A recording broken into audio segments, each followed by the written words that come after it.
Hi friends, என்னோட travel vlog பார்த்தீங்கன்னா, நான் ரீசெண்டாக முருதேஸ்வர் டெம்பிளுக்கு நானும் எங்கள் அம்மா விசிட் பண்ணியிருந்தோம்.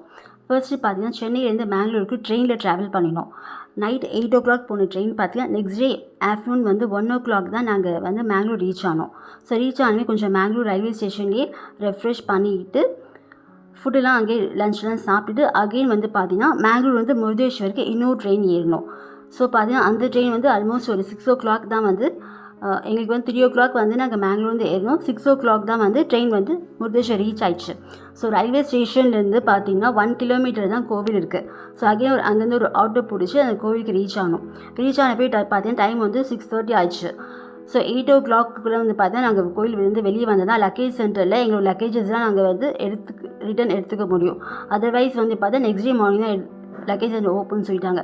ஸோ அதனால் எவ்வளோ சீக்கிரம் அவசரம் ஓட முடியுமோ அந்த அளவுக்கு ஓடிட்டு போய் கோயிலில் தரிசனம் பண்ணிட்டு வந்தோம். ஃபர்ஸ்ட்டு பார்த்தா அந்த கோபுரத்தோட ஹைட் 18 ஃப்ளோர்ஸ்ன்னு சொன்னாங்க. அது மட்டும் இல்லாமல் 18th ஃப்ளோரில் மேலேருந்து பார்த்தீங்கன்னா அந்த ஸ்டாச்சு ரொம்ப அழகாக தெரியும். ஸோ இந்த ஸ்டாச்சு பார்த்தா நானே இன்ஸ்டாகிராம் தான் ஃபஸ்ட் அந்த டெம்பிள் பார்த்து தெரிஞ்சுக்கிட்டு ஸோ இதுக்கு விசிட் பண்ணணும்னு சொல்லிட்டு டிசைட் பண்ணேன். நம்ம உலகத்துலேயே பார்த்தா இந்த சிலை தான் 2வது சிவனோட மிக உயர்ந்த சிலைன்னு சொல்கிறாங்க. ஸோ அதை பார்க்குற எல்லாரும் மாதிரின்ற ஆர்வம் எனக்கும் வந்துச்சு. ஸோ அதனால் பார்க்கறதுக்காக கிளம்பி போனோமா. ஏன்னா எந்த ஒரு விஷயத்துக்காக நாங்கள் போனோமோ அதை எங்களால் பார்க்க முடியல. என்னென்னா அந்த 18வது ஃப்ளோர் வரைக்கும் போய் அங்கேருந்து மேலே சீ வியூ ரொம்ப நல்லா இருக்கும்னு சொல்லியிருந்தாங்க இல்லையா. ஸோ அந்த சீ வியூ எங்களை பார்க்க முடியல. என்னென்னா அந்த டைம் 18th ஃப்ளோரில் மட்டும் லிஃப்ட் அலோவ் பண்ணல.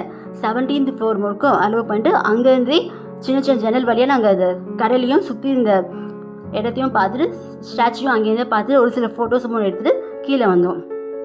அதுக்கே பார்த்தா மணி 7:30 மணி ஆயிடுச்சு. அதுக்குள்ளே கோவிலில் நிறைய 8 மணி வரைக்கும் தான் திறந்துருக்குன்னு சொல்லியிருந்தாங்க. ஸோ அதனால் குருகுலம் கோவிலுக்குள்ளே ஓடி போயிட்டு சாமி நல்ல தரிசனம் நல்லா கிடைச்சிது. அது கோபுரம் பார்த்தீங்கன்னா ஃபுல் அண்ட் ஃபுல் ஒரு எல்லோ கோல்டில் பண்ணியிருக்காங்க. அண்ட் உள்ளே இருக்க ஃபுல் எல்லா சன்னிலையும் பார்த்து வெள்ளியில் கன்ஸ்ட்ரக்ட் பண்ணியிருக்காங்க.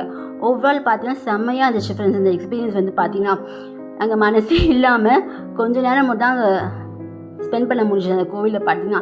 இருந்தாலும் நல்லாவே நாங்கள் ஃபுல் நல்ல தரிசனம் கிடச்சிது. அண்ட் எங்களுக்கு நல்ல எக்ஸ்பீரியன்ஸாகவும் இருந்துச்சு. ஆனால் என்ன சிலையை கிட்ட போய் பார்க்க முடியல. ஸோ இதான் ஃப்ரெண்ட்ஸ் அந்த எக்ஸ்பீரியன்ஸ். பை நெக்ஸ்ட் வீடியோ பார்க்கலாம்.